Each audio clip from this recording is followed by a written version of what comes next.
Muito bem, então vamos iniciar a nossa aula 8 desta disciplina de Introdução à Administração. Vejo aqui uma mensagem da Giovana no nosso chat. O pessoal está pedindo a playlist. Enfim, não é bem uma playlist, eu apenas vou selecionando a partir das minhas preferências, mas que bom que as minhas preferências estão de acordo com as preferências de vocês. Eu simplesmente abro o YouTube, a partir das minhas preferências, escolho a cada semana uma música prévia para que tenhamos esse momento de ambientação na nossa sala antes de iniciarmos a aula. Bem, vamos iniciar. Compartilho então com vocês a nossa apresentação.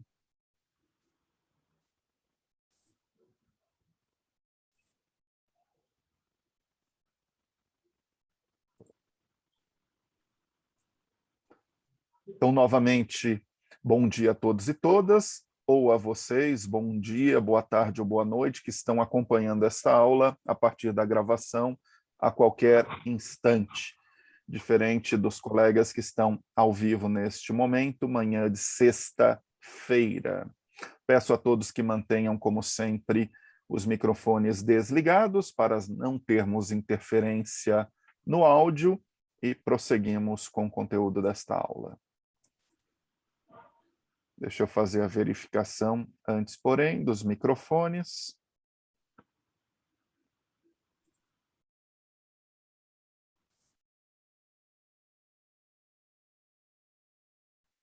Creio que agora sim, todos estão mutados.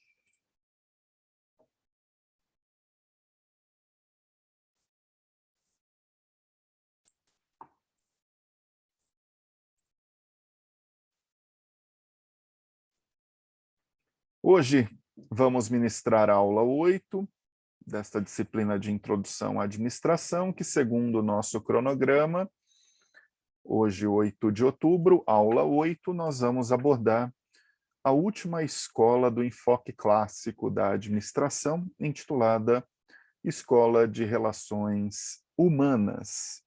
Recordando que pelo calendário, como vocês podem visualizar, na próxima semana está prevista a Semana de Gestão de Políticas Públicas, tradicional semana com atividades acadêmicas, palestras, oficinas e seminários, organizada pelos discentes, sobretudo pelo centro acadêmico, mas igualmente com o apoio de alunos da pós-graduação em gestão de políticas públicas. Então, por recomendação da coordenação do nosso bacharelado, nós não temos aula, isso já está previsto desde o início do semestre, para que vocês possam estar na programação da Semana de Gestão de Políticas Públicas. Aproveitem a programação. E nós retornaremos na nossa aula 10, no dia 22 de outubro, aula em que faremos uma síntese de todo o enfoque clássico da administração, ou seja, as ideias das escolas do Taylorismo, Fordismo ou administração científica, do Fayolismo ou processo administrativo, do Weberianismo ou burocracia, e da Escola de Relações Humanas, a ser ministrada hoje. Então, faremos em 2 semanas uma síntese dessas ideias, relacionando como tais ideias se traduzem em modelos de gestão aplicados às organizações públicas. Vejam que para a aula do dia 22 nós temos 2 textos. Isso porque, como não temos aula na próxima semana, e é importante lermos esses 2 textos para a aula do dia 22 de outubro, vocês têm 2 semanas para realizar essa leitura.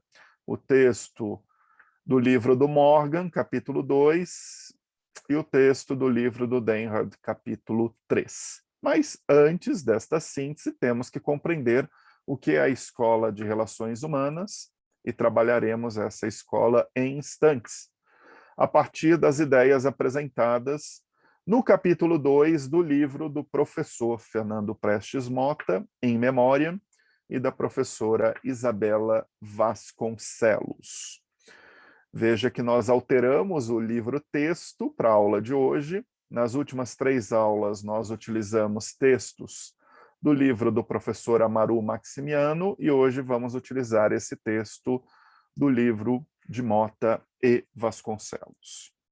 Iniciando a nossa aula, antes de abordarmos a Escola de Relações Humanas, vamos, àquele instante, recordar é viver, abordando o conteúdo da aula anterior, no caso, a aula 7.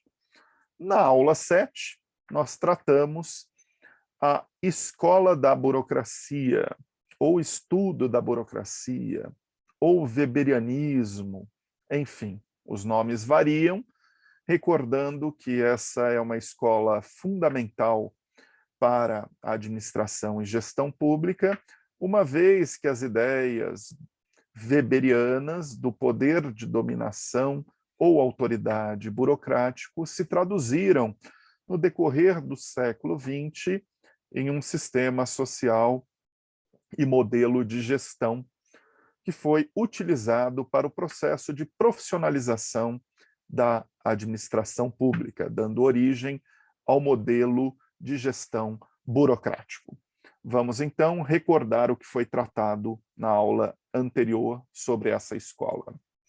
Na ocasião, fizemos menção como que a teoria da burocracia é apresentada pelo sociólogo alemão Max Weber, que elenca as principais características de um tipo ideal de burocracia. Tipo ideal é um recurso metodológico que Weber utiliza, né, ou seja, como um ethos ou um recurso de abstração para se pensar, né. Weber entendia a burocracia como um dos 3 tipos de poder ou dominação, e não como um sistema social ou modelo de gestão, algo que será apropriado pela administração no decorrer do século XX. Essa teoria sociológica weberiana é uma teoria de base descritiva, ela busca explicar ou interpretar o fenômeno, portanto, ela é distinta dos conhecimentos que deram origem à administração pelo Taylorismo e Fayolismo, que tinham uma base prescritiva. Recordem da distinção que fizemos quando iniciamos essa disciplina entre teoria positiva e descritiva, teoria normativa e prescritiva. Segundo Weber, né, dominação ou autoridade, a probabilidade de encontrar obediência, né, ou seja, de impor a autoridade perante as pessoas em qualquer unidade social, neste caso uma organização, e Weber vai propor os tipos de dominação ou autoridade a partir da dominação carismática, que nós explicamos na aula passada, que é inapta à ideia da liderança, né, de pessoas que conseguem exercer um poder sobre um conjunto de pessoas. Essa dominação carismática, ela inclusive é muito estudada na ciência política, né, ao longo da história, incluindo as democracias contemporâneas. A dominação tradicional, que guarda relação, por exemplo, com o patriarcalismo ou mesmo o patrimonialismo, que está baseado nas tradições, né? E muitas dessas tradições também guardam relação com crenças, e a dominação racional legal, que parte de um processo de racionalização baseado em normas, regras e procedimentos consensuados em torno de uma organização que dá origem à ideia, né, de burocracia, o tipo ideal burocrático. E Weber vai trabalhar a importância da burocracia perante a evolução do capitalismo e a modernização das organizações na transição do século XIX para o século XX. Segundo Weber, o tipo ideal burocrático tem 3 princípios. O princípio do formalismo, nos quais as burocracias se organizam como um sistema de normas, regras, procedimentos que moldam o comportamento das pessoas nas organizações, evitando a discricionariedade, ou seja, você cria regras e sempre você vai pensar as organizações entre a regra e a discricionariedade. Isso está presente ao longo da história das organizações. Obviamente existem regras, mas as pessoas podem agir a despeito dessas regras de forma discricionária. E essa discricionariedade, ora pode ser uma vantagem, ora pode ser uma desvantagem, a forma em que ela é utilizada. A impessoalidade, que guarda relação com a despersonalização das organizações e a ideia de que a autoridade pertence ao cargo e não às pessoas, tentando evitar, por exemplo, alguns ismos do patrimonialismo que demarcam a autoridade tradicional, como o mandonismo e o profissionalismo. O profissionalismo está relacionado com burocracias, né, que são formadas por pessoas que são estáveis e permanentes e recebem uma remuneração pelo trabalho realizado. Então, é a ideia da profissionalização, né, do trabalho nas organizações. Estes três princípios, então, demarcam o tipo ideal de burocracia como tipo de poder ou dominação. A burocracia weberiana, como um ethos, como uma cultura organizacional ou como um tipo ideal, ela é apropriada como um sistema social ou modelo de gestão no século XX. Eu expliquei para vocês na aula passada como que a partir do final do século XIX, você passa a ter uma crise do modelo de gestão pública calcado no patrimonialismo, porque era um modelo incondizente com a profissionalização da administração pública na época. E sempre a história da administração pública, a partir dos modelos de gestão, está relacionada com uma relação dialética entre crise e reforma. Uma crise de base estrutural, quando um modelo ou paradigma se torna insustentável, né, e os processos de reforma que vão buscar ajustes, adaptações nesses modelos de gestão. Então, o patrimonialismo ele entra em xeque no final do século XIX, podemos observar isso, por exemplo, nos Estados Unidos, a partir de uma época chamada Era Progressiva, e essas ideias estão no texto clássico de Woodrow Wilson, O Estudo da Administração, em 1887, que é considerado uma obra que inaugura a ciência de uma administração ou gestão pública. E este patrimonialismo ele vai buscar ser suplantado por reformas administrativas baseadas nos ideais burocráticos.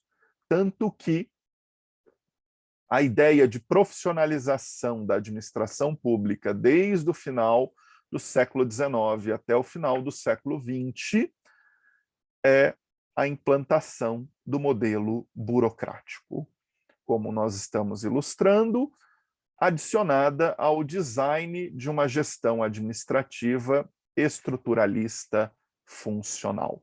A ideia era que o modelo burocrático suplantasse, né, o patrimonialismo, mas sempre vamos recordar que o patrimonialismo, que na sua gênese, no Estado moderno absolutista, estava relacionado ao favoritivismo, aos privilégios e ao nepotismo, que faziam o interesse público ser capturado pelo interesse privado.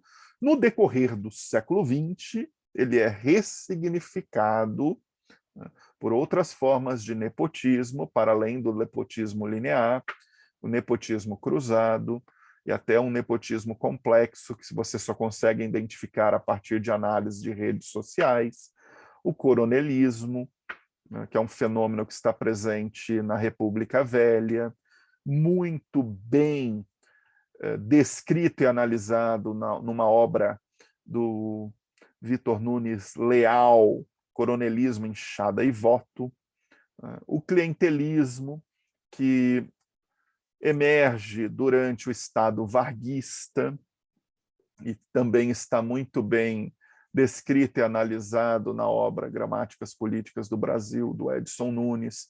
Todas essas obras que vocês devem ler, se não toda a obra, mas excertos durante disciplinas que vocês vão ter no segundo ano do curso, seja na disciplina de Estado, Burocracia e Políticas Públicas, seja na disciplina de Formação Econômica e Social do Brasil.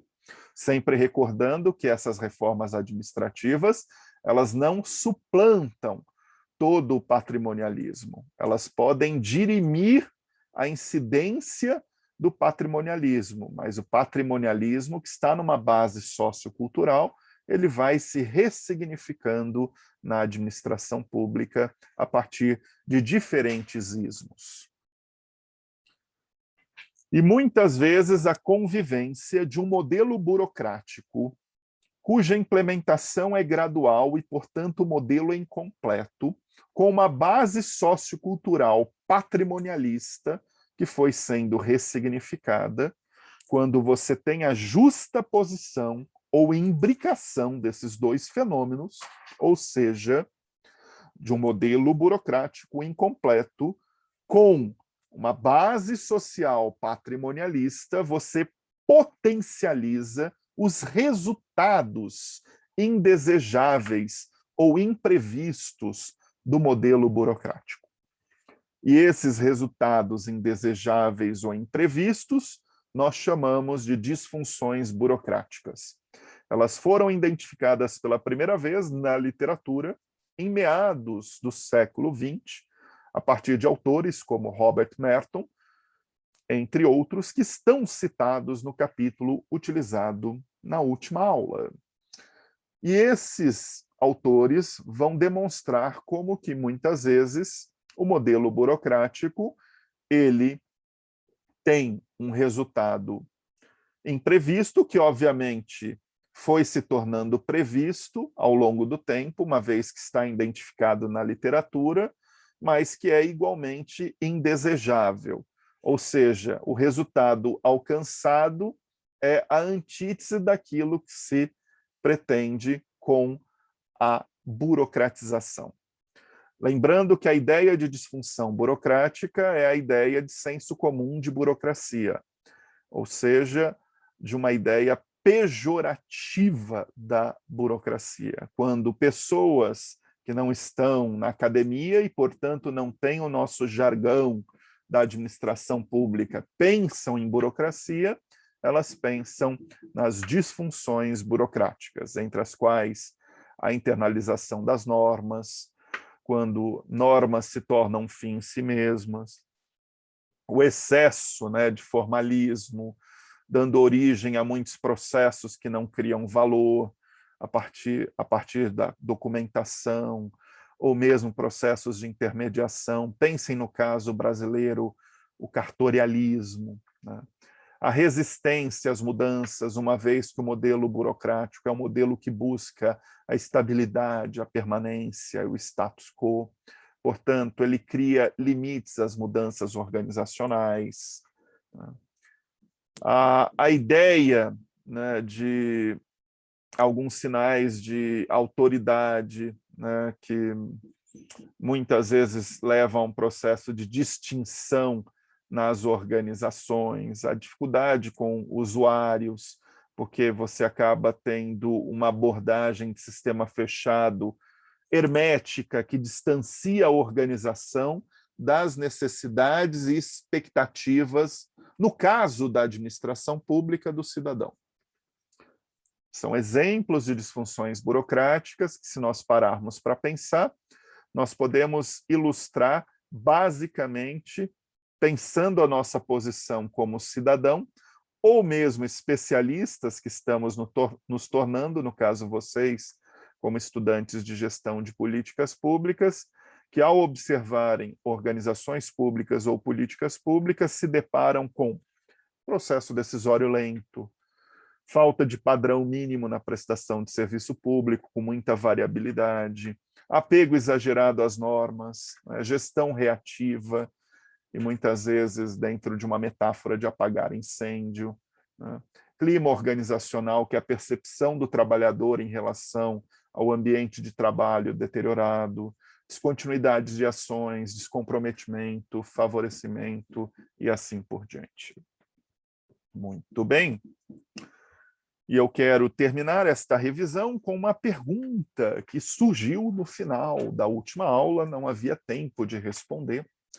A Karen, na ocasião, fez essa pergunta pelo chat e eu pedi para ela para responder no início desta aula, porque requeria um tempo, né, para que nós possamos responder. Então, vamos responder a pergunta da Karen.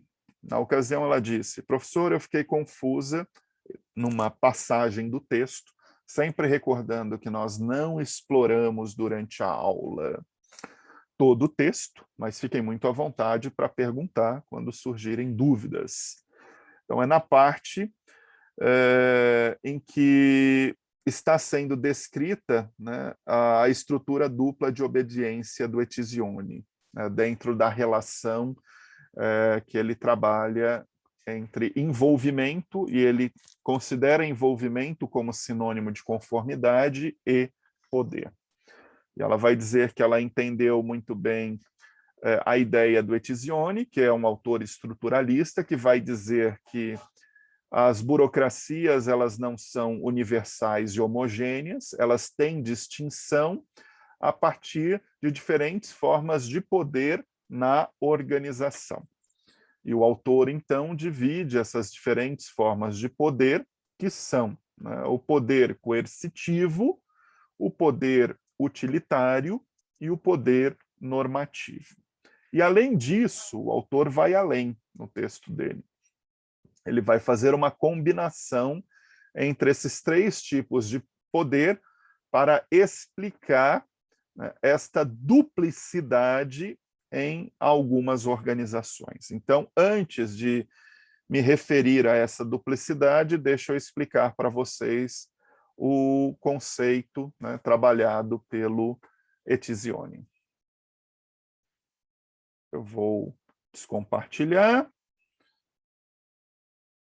Deixa eu ver se tem algo no chat. Não. E vou compartilhar novamente.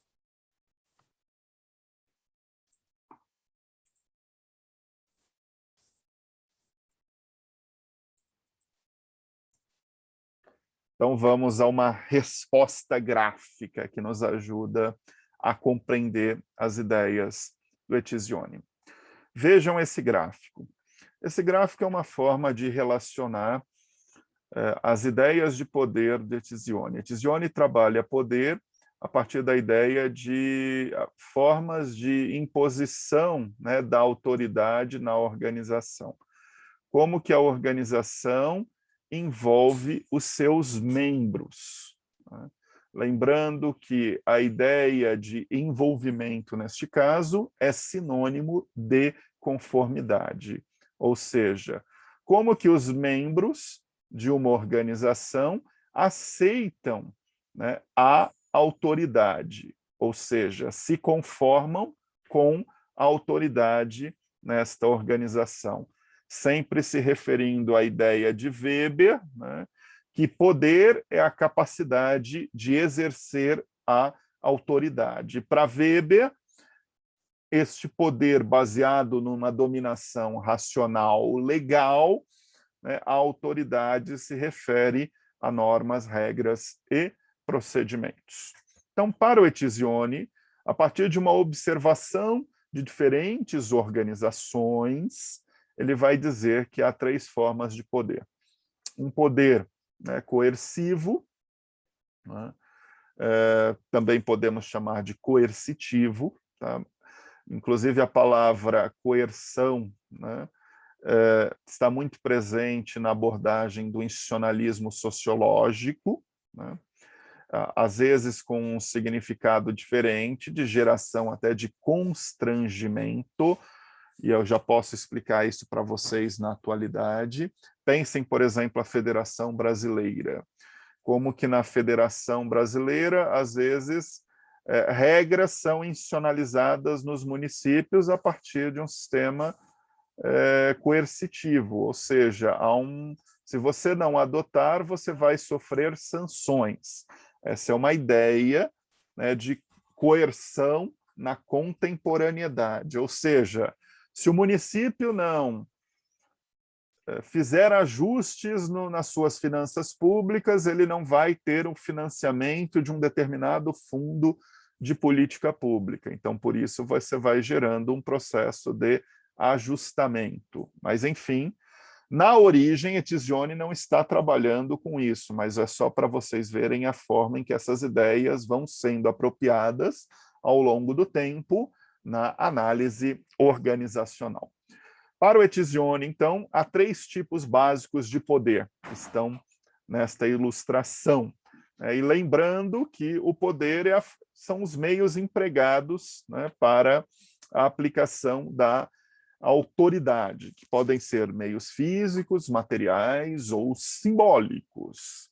O primeiro tipo, o poder coercivo, caracteriza-se pela aplicação, né, ou ameaça, e neste caso de privações físicas, né? Então pensem uma organização,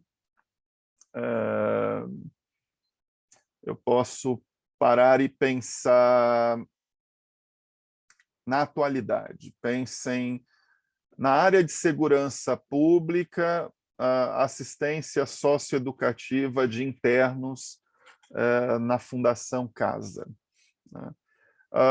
Certamente ali, muitas vezes, você tem uma relação entre funcionários e internos que pode se dar pela coerção, né? Pelo medo, pela privação física, pelo castigo, enfim, é uma forma de ilustrar isso que Etzioni está chamando de poder coercivo.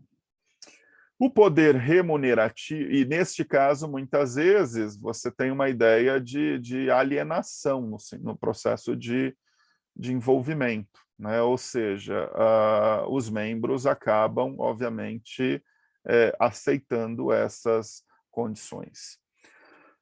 Dentro daquilo que o Etzioni chama de poder remunerativo, o controle dos membros da organização ocorre muitas vezes a partir de recursos materiais, salários, comissões, então é uma relação, ou incentivos, né, que está muito mais dentro da criação de alguns mecanismos, né, de incentivo. Isso é aquilo que a gente pode observar muitas vezes em empresas privadas, né? Você cria uma relação entre o agente, no caso, o trabalhador, e o principal, o proprietário da organização, a partir dos acionistas ou mesmo dos administradores. Você busca fazer o alinhamento, né, entre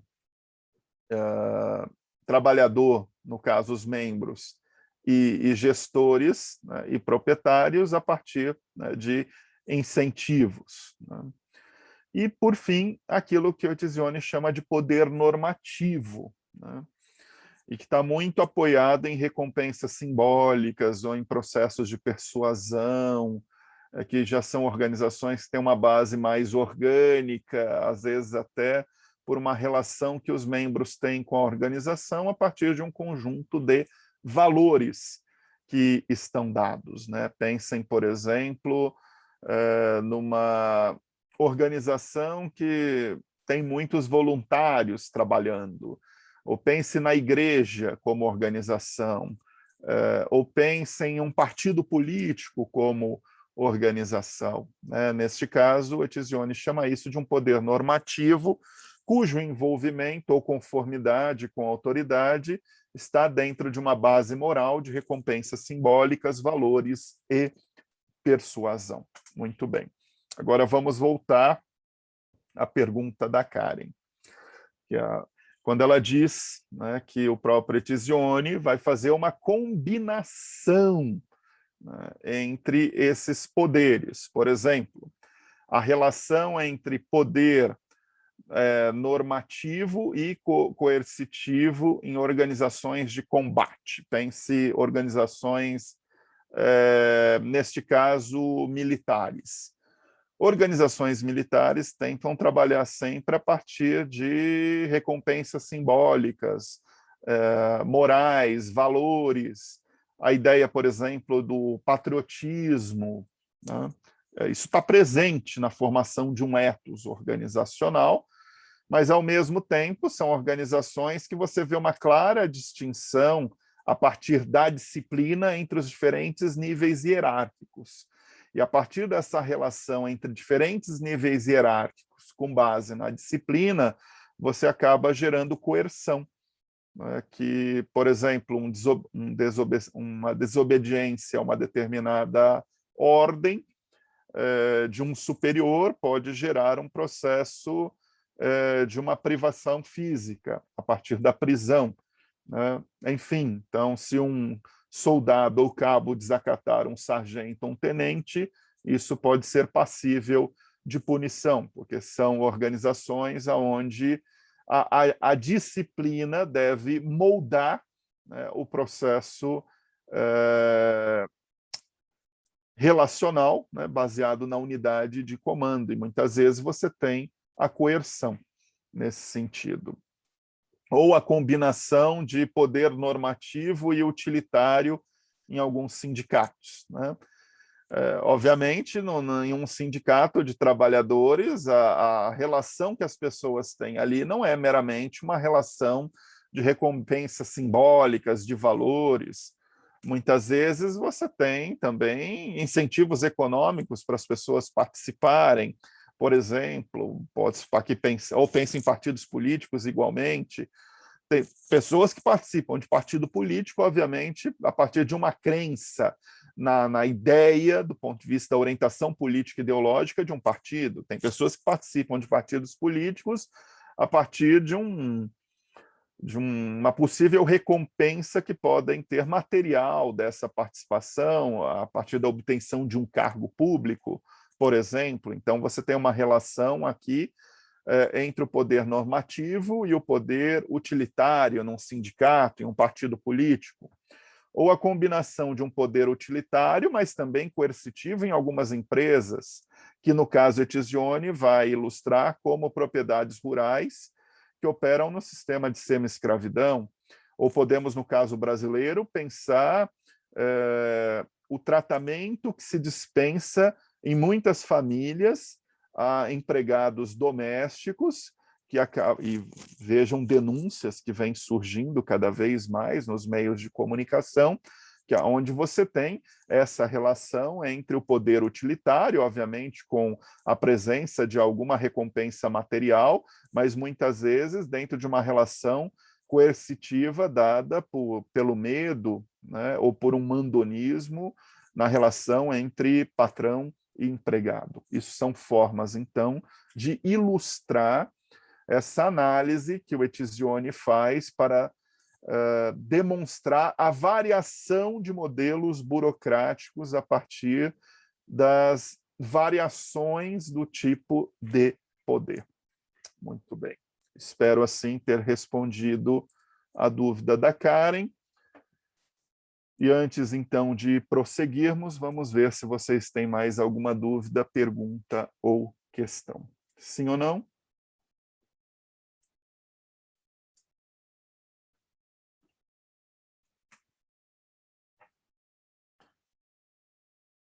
Muito bem, obrigado a ambas as Júlias pela resposta, usando reactions. E também a Karen aqui pelo chat. Muito bem. Então, vamos em frente, né? Sempre lembrando que a gente pode pensar, né? Pensem, por exemplo, como que vocês vão enfrentar isso na universidade. Tem, às vezes, muito numa relação professor-aluno, vocês vão encontrar uma combinação de poder normativo com poder coercitivo. Não é bem apenas uma... Por quê? Porque acaba gerando uma relação hierárquica a partir de uma autoridade, né, que pode ter uso, mas pode ter abuso também numa relação professor-aluno. São formas, né, distintas de ilustrarmos aqui esta tipologia, né, do Etzioni sobre a relação entre envolvimento e conformidade e poder nas organizações. Vamos, então, prosseguir. E só finalizo essa revisão, trazendo, então, para vocês uma questão para reflexão, com base no conteúdo da aula passada, como eu sempre faço no instante final da revisão. Então, a capacidade que vocês têm que ter de compreender o que é o tipo ideal de burocracia, como o tipo ideal de burocracia deu origem a sistemas sociais e modelos de gestão burocráticos, que foram a base da profissionalização da administração pública no século XX, mas, igualmente, como que o modelo burocrático, para além de vantagens, tem desvantagens. E desvantagens estão relacionadas a resultados indesejáveis ou imprevistos, denominados de disfunção burocrática. Então, a capacidade que vocês, como analistas de organizações públicas, vejam o termo que eu estou usando. Eu não estou usando gestores de políticas públicas. Por quê? Porque vocês são simultaneamente analistas de políticas públicas e analistas de organizações públicas, como processo de formação. E essa formação de analista de políticas públicas e de organizações públicas perfaz a ideia de gestão de políticas públicas.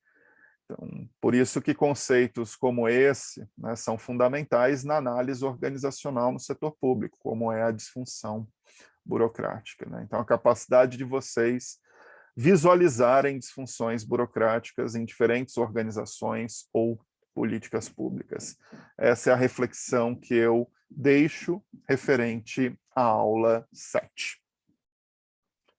Mais alguma dúvida, pergunta ou questão? Se não houver, na sequência, vamos para o conteúdo da aula de hoje.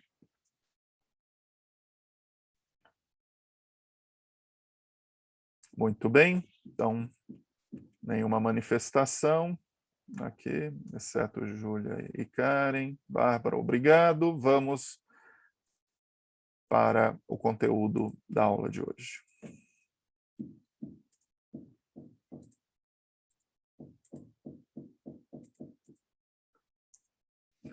Na aula de hoje, abordaremos a quarta escola da administração, a Escola de Relações Humanas, usando, desta vez, uma obra distinta, Teoria Geral da Administração, dos autores Fernando Prestes Mota em memória, considerado um dos principais teóricos das organizações no Brasil no século XX, e a professora Isabela Vasconcelos. E o capítulo que nós estamos utilizando é o capítulo 2, intitulado A Escola de Relações Humanas. Muito bem. Voltando à nossa linha do tempo, veja que a Escola de Relações Humanas ela surge na transição da década de 1920 para a década de 1930. Então, é uma escola que vai surgir muito tempo após a administração pré-científica, que deu origem ao Taylorismo-Fordismo.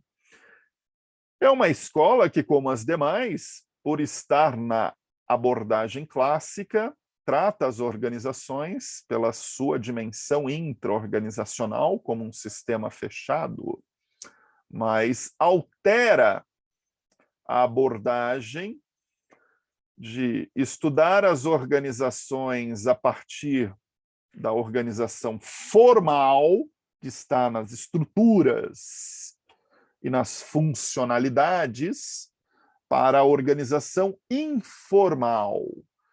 O que é a organização informal? É pensar a organização a partir do que não é tangível, a organização a partir dos relacionamentos interpessoais, a organização a partir da cultura organizacional, a organização a partir do simbólico, enfim.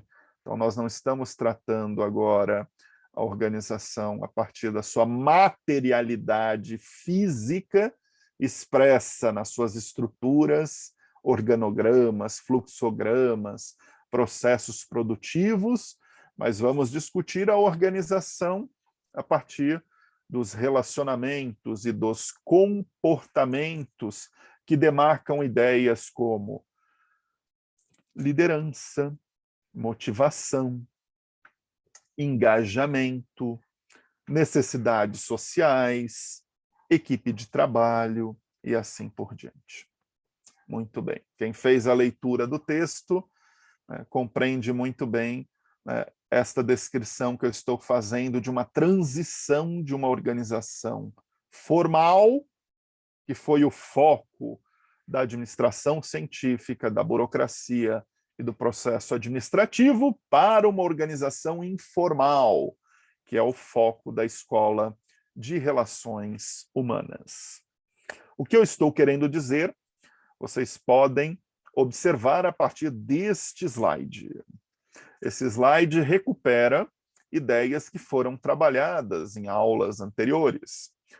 Recordemos da administração científica, ou Taylorismo, cuja ênfase estava no processo de trabalho a partir de uma abordagem operacional pela função de controle na relação entre gerentes e equipes de trabalho, com o objetivo de aumentar a eficiência do processo produtivo, bem como o faiolismo, que demarca a escola do processo administrativo ou a gestão administrativa, alguns vão chamar de teoria clássica, né? Que tem uma ênfase em toda a estrutura da organização, pela ideia do processo administrativo, né? Que vai trazer, então, um debate de como aumentar a eficiência organizacional por meio da sua forma e a disposição dos órgãos que compõem essa organização. Tanto o taylorismo como o faiolismo, mas igualmente o weberianismo, eles jogam luz na organização formal. Vejam, agora trazendo as ideias do weberianismo já pelo modelo burocrático. Comparem a administração científica e o modelo burocrático. Eles têm bases distintas, mas essas bases distintas dão origem aos mesmos princípios administrativos que vão ser aplicados nas organizações, né? A administração científica tratava a organização como uma máquina, enfatizando a ideia de um homem econômico, né, buscando aplicar, né, a racionalização do trabalho no processo produtivo, na relação homem-máquina, portanto, inspirada em sistemas de engenharia. O modelo burocrático é um tipo ideal que, uma vez que se transforma em um sistema social ou modelo de gestão, trata a organização a partir de uma autoridade racional legal, que traz a ideia de um homem administrativo, baseado em normas, regras e procedimentos que moldam o seu comportamento, enfatizando a estrutura da organizacional e inspirada na sociologia econômica weberiana. Mas vejam que, a despeito dessas diferenças, você tem princípios administrativos similares ou homogêneos, que deram origem à autoridade centralizada, à especialização e competência técnica, à divisão do trabalho, à confiança em regras e regulamentos e não na cultura e nas pessoas, e uma clara separação, né, entre linha e staff nas organizações. Muito bem. Tudo isso que nós acabamos de revisar remete à organização formal. Mas esta organização formal, ela precisa ser justaposta com a organização informal. Afinal, eu não posso pensar meramente uma organização pela sua racionalização. Eu tenho que pensar uma organização pela sua cultura, que está traduzida em sentimentos, em comportamentos, em relacionamentos interpessoais. Este é o foco da Escola de Relações Humanas, que surge na fase do gigantismo industrial. Praticamente no meio desta fase, na transição da década de 1920 para a década de 1930. Vamos então compreender este contexto de surgimento desta escola. Esta escola, ela surge diante de um instante de crise paradigmática. O que é uma crise paradigmática, novamente? É uma crise estrutural de um modelo que não se sustenta com verdades e regras que se tornam abaladas. Então, elas não conseguem se sustentar ao longo do tempo. E vamos recordar que no final da década de 1920, início da década de 30, nós temos transformações econômicas advindas, por exemplo, da crise de 1929, que vão ter um impacto na dinâmica econômica, mas igualmente na organização da produção e do trabalho. Nós temos transformações no mercado de trabalho, sobretudo a partir de uma busca de representação do interesse dos trabalhadores pelo movimento sindical, um movimento muito forte na década de 1920. Então, todo o debate em torno do chamado conflito industrial, levando em consideração os interesses de proprietários e administradores versus trabalhadores.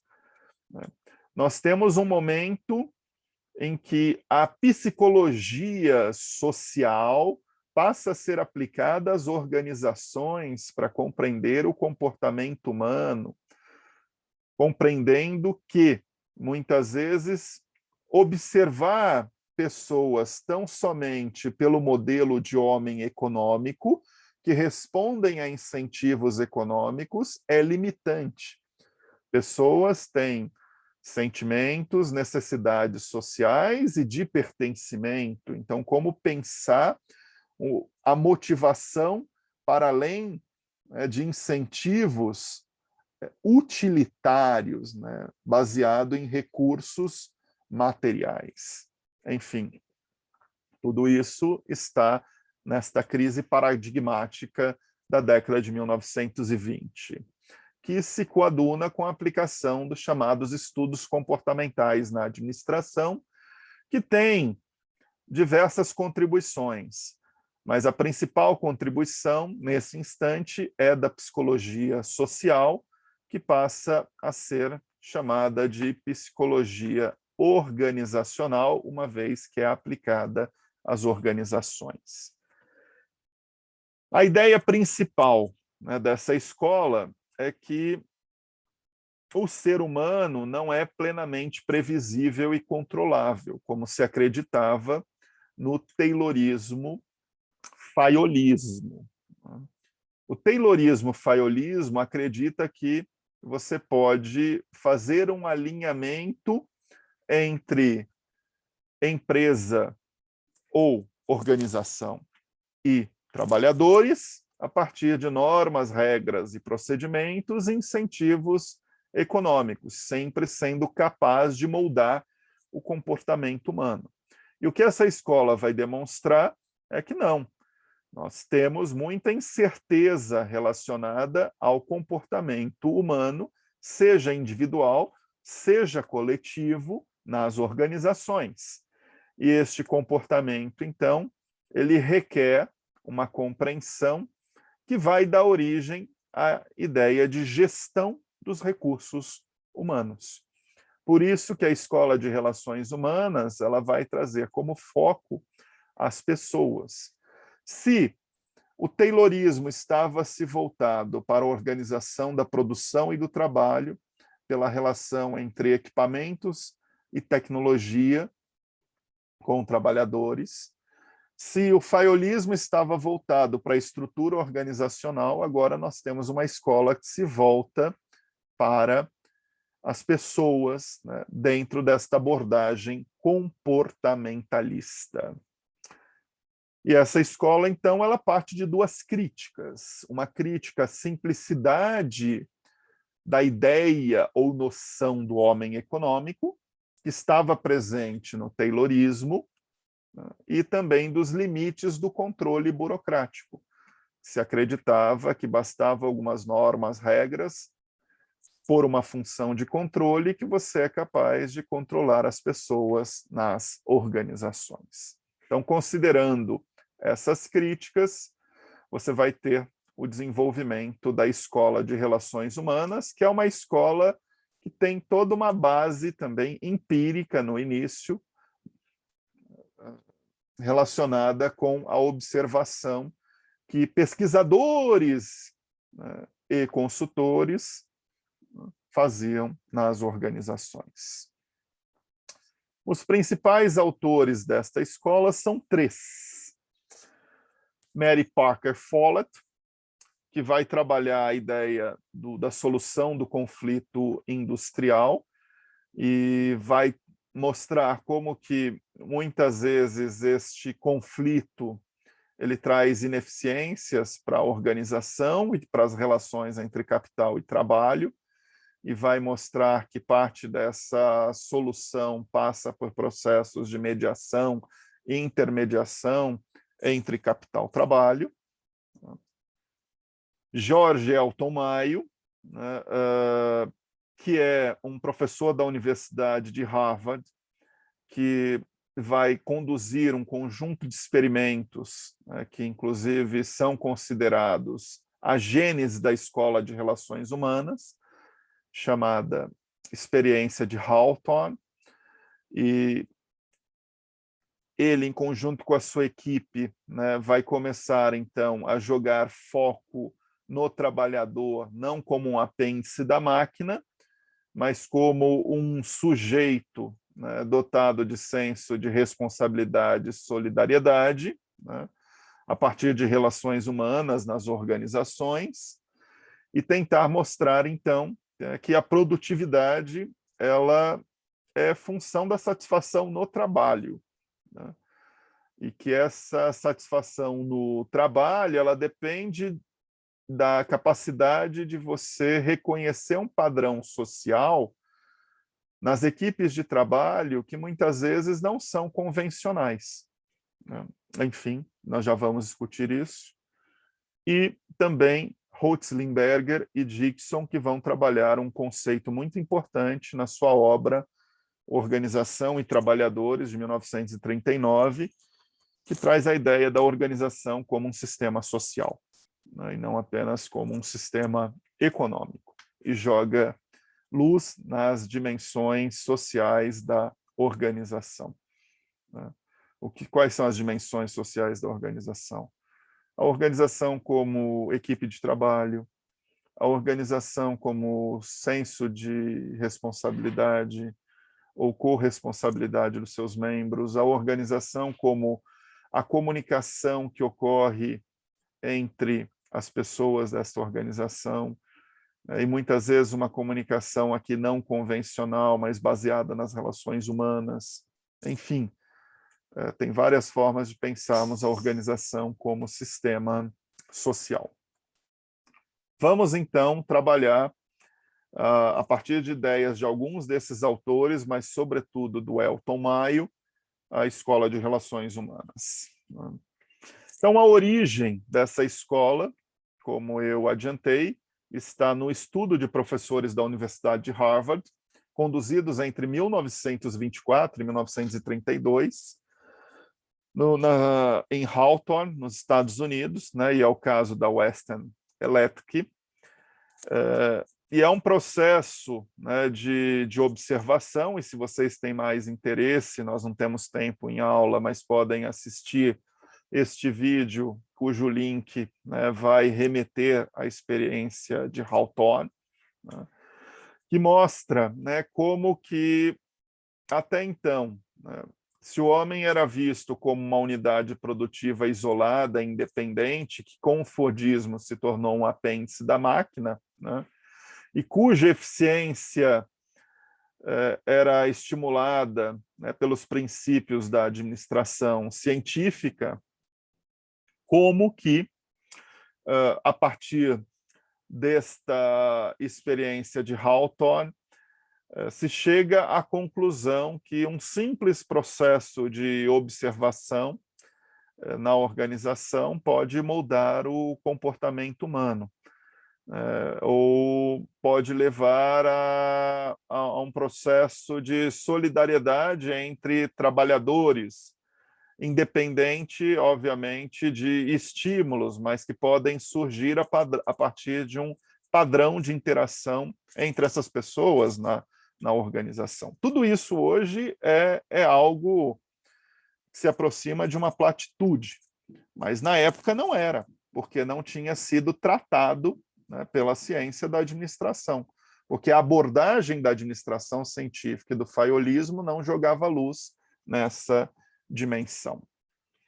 Então, essa experiência, ela chega às seguintes conclusões. Em primeiro lugar, deixa eu só explicar brevemente, mas aqui é apenas como curiosidade, né? Você fazia sempre essas experiências de observação, considerando observações de distintos grupos e sempre tendo um grupo de controle, né? Então, você pode tentar, mantendo um grupo de controle, no outro grupo, fazer uma variação de luminosidade e ver como que, com uma menor iluminação, as pessoas reagem no trabalho.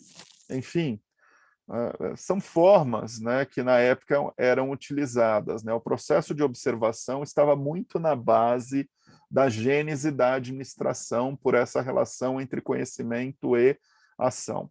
Recordem que isso também foi utilizado durante a administração científica com o estudo dos tempos e movimentos. Enfim, então você tem como evidências dessas pesquisas de Hawthorne, que para além das condições físicas do trabalhador e do ambiente, né, a produtividade, ela muitas vezes é determinada por padrões e comportamentos informais que são criados pelos próprios trabalhadores, de uma forma independente e autônoma. Os padrões, né, informacionais dos grupos de trabalho são influenciados por elementos que eles trazem de sua cultura e hábitos próprios, e que vão refletir a sua característica de socialização, né? Hoje isso é estudado em várias áreas do conhecimento. Eu posso pensar comportamento de alunos em sala de aula e o padrão de interação entre esses alunos, considerando de processos de competição a processos de solidariedade. Enfim, isso é só para mostrar, né, como que isso hoje pode ser pensado para se estudar diferentes organizações, mas que na época você ainda não tinha clareza desses fenômenos, né? Quando existe, né, conflito entre as regras de trabalho estabelecidas pela organização e os padrões informais estabelecidos pela equipe de trabalho, a tendência é diminuir a produtividade, né? Ou seja, o que está acontecendo aqui é um conflito entre a organização formal, as suas normas, regras e procedimentos, com o padrão informal, por exemplo, de crenças e valores dos trabalhadores. Então, para essa escola, né, o indivíduo não é a unidade básica da organização, como o taylorismo pensava, jogando luz no trabalhador individualmente, mas sim a equipe de trabalho. E aí por quê? Porque você começa a pensar a relação interpessoal e como que essa relação interpessoal cria uma cultura organizacional com as suas crenças, com seus hábitos e assim por diante. E, novamente, retornando agora a Parker Follett, né, a forma em que ela vai propor um sistema de equilíbrio entre empregados e empregadores, né, que leve em consideração, né, uma justa posição de força, barganha, mas também integração. Né, que ou seja, se você gerar, voltando à conclusão anterior, um processo, né, de força na relação entre capital e trabalho, em um determinado momento, você pode levar a uma diminuição de produtividade. Então, como que você tem que pensar formas distintas, né? E veja que essa escola, do ponto de vista de uma abordagem crítica, ela é uma escola cujas ideias estão baseadas num processo de reconversão produtiva. Ou seja, é como manter a produtividade, mas agora jogando luz na dimensão social. Ela não é uma escola que está fazendo crítica à organização da produção e do trabalho, embora alguns autores façam essa crítica. Estou querendo só mostrar isso para diferenciar uma abordagem da teoria da administração, que está estudando as organizações e o atingimento dos objetivos dessa organização, a partir de modelos de gestão, com a sociologia do trabalho, a partir de uma abordagem crítica, sobretudo marxista, na relação entre capital e trabalho. Estou colocando isso apenas para diferenciar, ok? Nós não estamos aqui numa disciplina de sociologia do trabalho. Se tivesse, obviamente, eu poderia, a partir desses autores marxistas e neomarxistas, mostrar o conflito entre capital e trabalho, né, e como que muitas vezes esse conflito pode ocorrer a partir da força, da coerção, até mostrando a relação com o poder, né, e o envolvimento de Etzioni. Mas, enfim, não é isso, né, o papel nosso aqui. Estamos simplesmente mostrando como surge uma escola nos anos 30 que busca fazer uma reconversão produtiva, ou seja, pensar modelos de gestão que joguem luz na dimensão social e a importância dessa dimensão social para pensar o resultado organizacional. Vejam a pergunta que estava colocada: como aumentar a produtividade diminuindo os custos oriundos dos conflitos entre empregados e empregadores, ou seja, entre trabalhadores e capital. Quais são os princípios, então, que nascem dessa escola? Deixa eu só descompartilhar a apresentação, vemos se tem algum comentário. Não temos. Nos resta 15 minutos, temos tempo, então, para concluir o conteúdo da aula.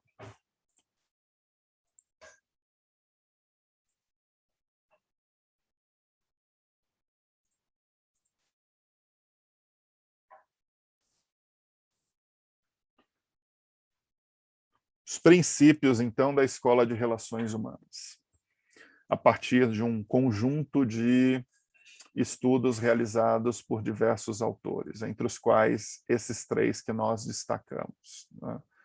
Na verdade, a Mary Parker Follett, o Elton Mayo, né, e o Roethlisberger e Dixon. Primeiro princípio: o nível de produção é resultante da integração social.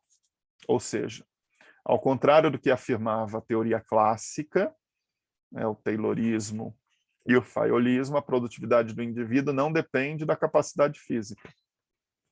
Então, somente ou de uma relação entre homem e máquina pelo estudo dos tempos e movimentos, mas igualmente das normas sociais e da própria expectativa da equipe de trabalho. O comportamento social dos empregados, né, os trabalhadores agem, né, como membros de equipes de trabalho, não como indivíduos isolados.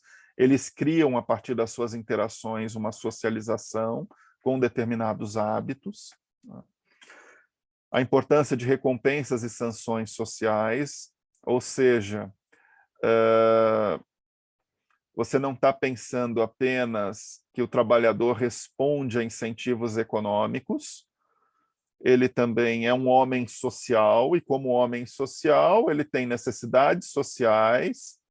Muitas necessidades sociais passam por relacionamento, senso de pertencimento e reconhecimento na organização. Os grupos informais, ou seja, como que pensar a organização informalmente, considerando a cultura organizacional, né, os hábitos, as crenças, os valores das pessoas, né, o que motiva intrinsecamente os trabalhadores é fundamental. Às vezes, gente, se a gente parar para pensar, muitos desses princípios sequer estão aplicados em organizações do setor público na atualidade. Eu estudo isso. Eu estudo, uma das minhas linhas de pesquisa é gestão de recursos humanos no setor público pelo subsistema de recrutamento e seleção, que é o concurso público. O concurso público, muitas vezes, ele é pensado isoladamente, sem uma relação com um sistema de ingresso, ou seja, uma vez aprovado um trabalhador, o seu processo de alocação na organização pública e a sua socialização. Às vezes você não tem critérios para saber, de fato, como alocar esse trabalhador, considerando, por exemplo, a sua trajetória profissional pregressa, as suas competências e mesmo as suas vocações. Você faz uma alocação sem levar em consideração esse conhecimento. Resultado, você pode colocar uma pessoa muito competente em determinados afazeres em uma área de trabalho que não tem nenhuma aderência com essas competências, gerando insatisfação e, portanto, improdutividade. Isso acontece muito no setor público. Tem concursos públicos que a escolha do local de trabalho depende da classificação do candidato no certame. Se eu fui em primeiro lugar, eu tenho a prerrogativa de escolher onde eu quero trabalhar. Isso não é critério, né, à luz da gestão de recursos humanos. Enfim, isso é só para fazer uma ilustração muito simples de como que, às vezes, o setor público sequer trabalha as ideias de relações humanas, né? E isso muito porque o setor público no século XX se organizou pelo modelo burocrático. O modelo burocrático está baseado na organização formal. E esse modelo burocrático, baseado na organização formal, muitas vezes ele não se abre para a organização informal a partir da cultura organizacional e da própria gestão de recursos humanos.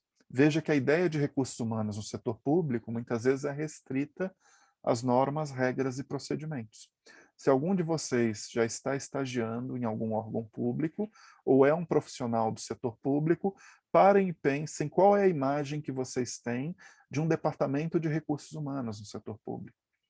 A imagem, geralmente, é de um órgão que cumpre uma função operacional de rotinas trabalhistas, folha de pagamento, férias, aposentadoria, a partir da contagem de tempo de trabalho, mas não, de fato, da gestão, né, de pessoas nas organizações públicas a partir de uma função tática gerencial.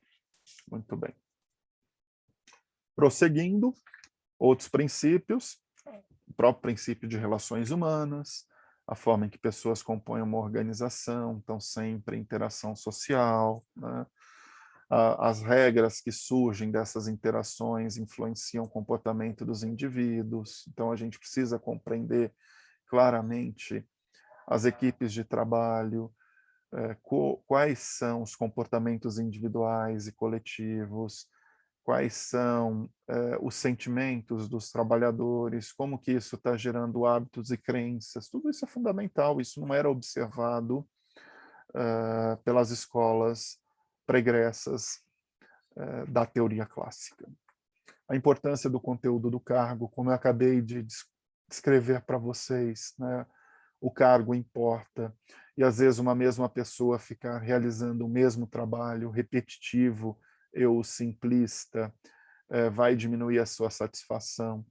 Né? Você tem que pensar, obviamente, em processos de gerar job rotation, né? Um termo em inglês muito utilizado em recursos humanos, para você rodar as pessoas em diferentes áreas da organização, para que elas possam ter também a visão do todo e compreender a parte do seu trabalho e buscarem um processo de identificação. Né? Enfim, a ênfase também nos aspectos emocionais, né? Tem toda uma discussão, por exemplo, na contemporaneidade das competências socioemocionais, como competências socioemocionais são fundamentais no ambiente de trabalho, para além de competências baseadas em conhecimentos e ou habilidades cognitivas, e vejam a dificuldade que é hoje no setor público, diante de concursos públicos, de você aferir essas competências, porque muitas vezes provas, sobretudo provas objetivas, você não consegue fazer essa aferição.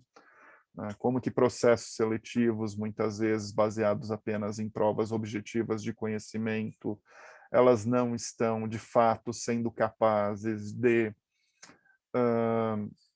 selecionar um conjunto de pessoas aptas a partir de múltiplas competências. Né? Enfim, todo esse é um debate fundamental, né, na contemporaneidade. São questões que vão surgindo gradativamente a partir da gênese da escola de relações humanas. Vamos avançar. Antes, porém, surgiu uma pergunta aqui no chat. Vamos responder. A Karen pergunta: essa gestão de pessoas nos cargos públicos poderia ser feito como? Através de uma prova de competência específica para direcionar, olhar diretamente o currículo, exemplos práticos de como essa gestão é feita, Karen? A Karen perguntando para mim. Karen, depende.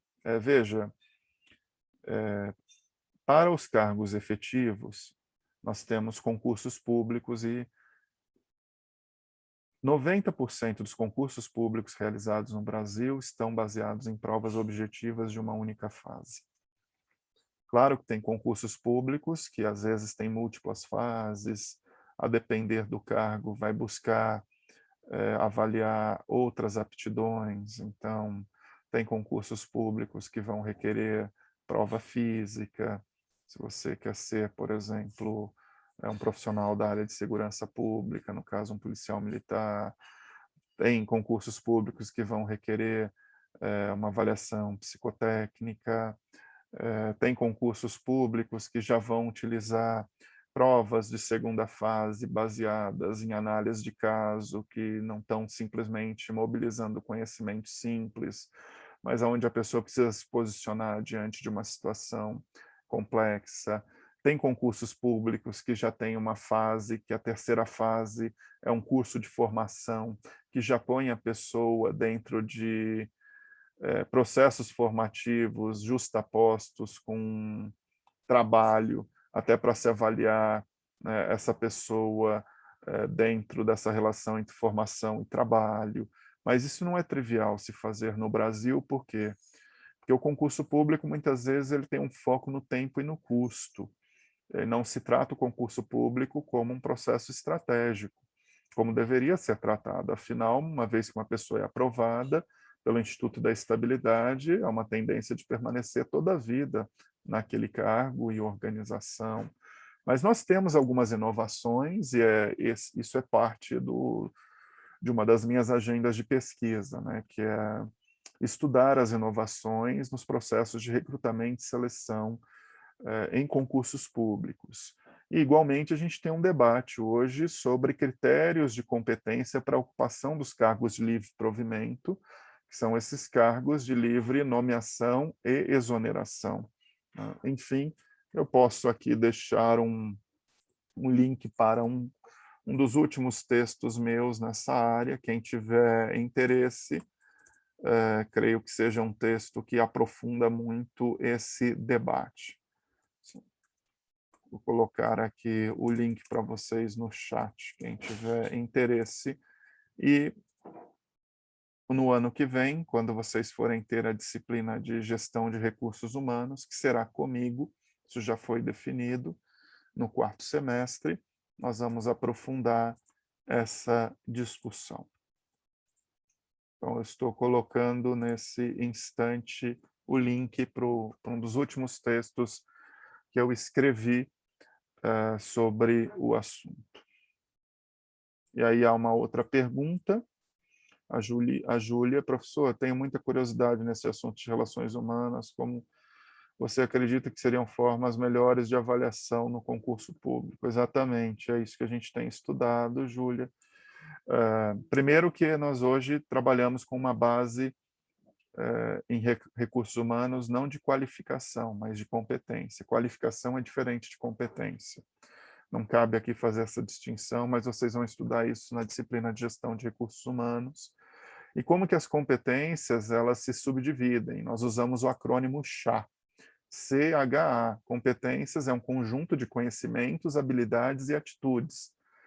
Muitas vezes, provas de concurso público têm capacidade de avaliar conhecimento, mas não tem capacidade de avaliar habilidades e atitudes. Então, como pensar o concurso público, para além do concurso público, como um sistema de ingresso, onde o próprio sistema de ingresso leva em consideração o processo de socialização do trabalhador, considera os seus gaps de competência para que isso seja trabalhado a partir de escolas de governo, no início da carreira da pessoa no setor público, o próprio processo de capacitação contínua, no momento que essas pessoas vão evoluindo na carreira. Então, tem todo um debate de subsistemas de recursos humanos sobre isso. Enfim, quem tiver alguma curiosidade pode fazer a leitura desse texto, que eu acho que vai apresentar bem a discussão sobre os concursos no Brasil. Inclusive, o título do texto, né, usa um conceito trabalhado na aula 7. Né? Chama-se "A quantas anda a gestão de recursos humanos no setor público brasileiro? Um ensaio a partir das disfunções do processo de recrutamento e seleção, os concursos públicos". Ou seja, nós mostramos como que os concursos públicos, baseados tão somente em provas que fazem aferição de conhecimento, têm resultados disfuncionais, ou seja, resultados indesejáveis, que nós chamamos de seleção adversa. Recomendo, então, quem tiver interesse, que leia o texto. E depois a gente pode discutir mais, se quiserem, no início da próxima aula, no momento de revisão. Mas vamos encaminhar para o final da nossa aula.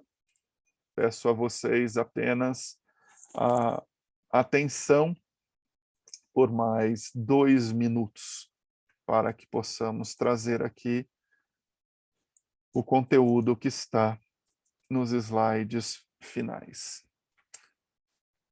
Algo muito importante dentro da Escola de Relações Humanas foi o surgimento das primeiras teorias da motivação. E uma das primeiras teorias da motivação é chamada de hierarquia das necessidades de Maslow, em alusão a Abraham Maslow.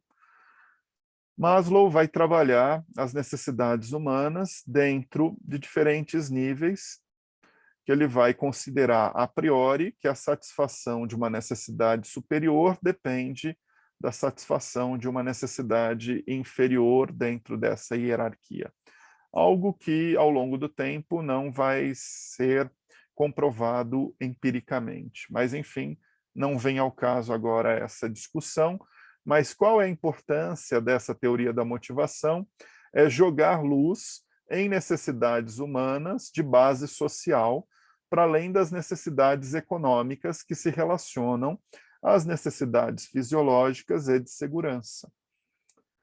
Veja que a escola clássica baseada no Taylorismo e Fayolismo, ela jogava muita luz no homem econômico, portanto, na geração de incentivos econômicos, muito baseado no salário e na remuneração variável, né, e também na sensação de segurança. Mas Maslow vai dizer da importância de 3 necessidades sociais que vão trazer essa dimensão social para o trabalho. O senso de pertencimento, a capacidade das organizações desenvolverem a autoestima do trabalhador, reconhecerem o trabalhador e desenvolver e realizar as pessoas no trabalho. Uma discussão que é muito importante hoje na psicologia do trabalho e também nos estudos comportamentais de administração, chamada sentidos do trabalho. Quais são os sentidos do trabalho, a relação de trabalho com vocação, a satisfação, qual a relação entre vocação e satisfação, com engajamento e comprometimento das pessoas no trabalho, as pessoas que têm vocação, não têm vocação, e assim por diante. Mas, enfim, eu retorno a essa teoria, aprofundando ela no instante de revisão da nossa próxima aula. E para encerrarmos, uma síntese, então, da Escola de Relações Humanas. Os conceitos-chave dessa escola eram que os processos psicológicos e sociais interagem com a situação de trabalho e vão influenciar o desempenho do trabalhador. Coesão, status e normas informais criadas pelas interações sociais das equipes de trabalho igualmente determinam o resultado organizacional e trazem, então, a ideia que gestores e administradores devem enfatizar bem-estar, motivação e comunicação intra-organizacional. As contribuições principais, então, desta escola, do ponto de vista acadêmico, é o efeito Hawthorne, o conceito de homem social e de organizações como sistema social, e o surgimento das primeiras teorias de motivação, como essa que eu acabei de ilustrar, a hierarquia das necessidades de Maslow. Mas toda escola tem as suas limitações. E a limitação dessa escola é que ela não buscou fazer uma hibridização com as ideias das escolas anteriores. Pelo contrário, ela ignorou o lado racional dos trabalhadores, né, e a própria ideia da organização formal. Ela não hibridizou, né, a organização informal com a formal, ela ignorou. Né, e ao ignorar, você desconsidera algo importante, né, que é pensar a organização formal e a dimensão econômica dos trabalhadores pela sua racionalidade. E essa limitação acaba trazendo para a escola, a depender de algumas proposições, uma visão romântica, né? Como se bastasse, então, bem-estar, motivação para se gerar produtividade na organização. Enfim, então, toda escola tem suas limitações e essa era a limitação da Escola de Relações Humanas. Vou aqui, então, trazer um quadro que mostra a diferença, né, entre a administração científica, por exemplo, o Taylorismo, com a Escola de Relações Humanas. Vejam, duas escolas clássicas, cada uma dessas escolas, né, tem um foco diferente. A única similaridade é que ambas escolas jogam luz na dimensão intra-organizacional. A organização como sistema fechado. Mas vejam como elas são diferentes. Né? Desde a concepção das escolas até a forma em que elas traduzem essa concepção em princípios organizacionais. Posso aqui parar e pensar, enquanto a administração científica tem uma linha clara de autoridade, a Escola de Relações Humanas vai prezar pela autonomia dos trabalhadores, né, por algum grau de autonomia. Enquanto na administração científica você tem muita confiança nas regras e nos regulamentos, nas relações humanas você trabalha muito a partir de uma confiança nas pessoas. Enfim, então é só para mostrarmos que escolas de um mesmo enfoque, que é o enfoque clássico, que compartem da ideia de organizações como sistema fechado, têm abordagens diferentes, como aqui estamos ilustrando, comparando a administração científica e relações humanas. Assim finalizamos essa aula 8, lembrando que na próxima semana é a semana de GPP, segundo o nosso calendário, então eu não estarei com vocês em aula, mas certamente estarei acompanhando a semana de GPP na próxima sexta-feira, dia 15 de outubro, inclusive dia do professor, e volto a dialogar com vocês no dia 22 de outubro, na nossa aula 10. Né? Por que 10 e não 9? Porque a aula 9 é a aula na programação da semana de GPP. Descompartilhando a tela, aqueles que estão satisfeitos, fiquem à vontade para se desconectarem, tenham um bom final de semana e feriado. Aqueles que têm perguntas, eu estou à disposição, embora eu vou precisar encerrar, já vejo aqui que temos uma pergunta e eu já vou deixar essa pergunta aqui para responder na revisão que fazemos no início da próxima aula. A pergunta é da Jennifer, ok? Um abraço a todos, pessoal. Bom final de semana e feriado.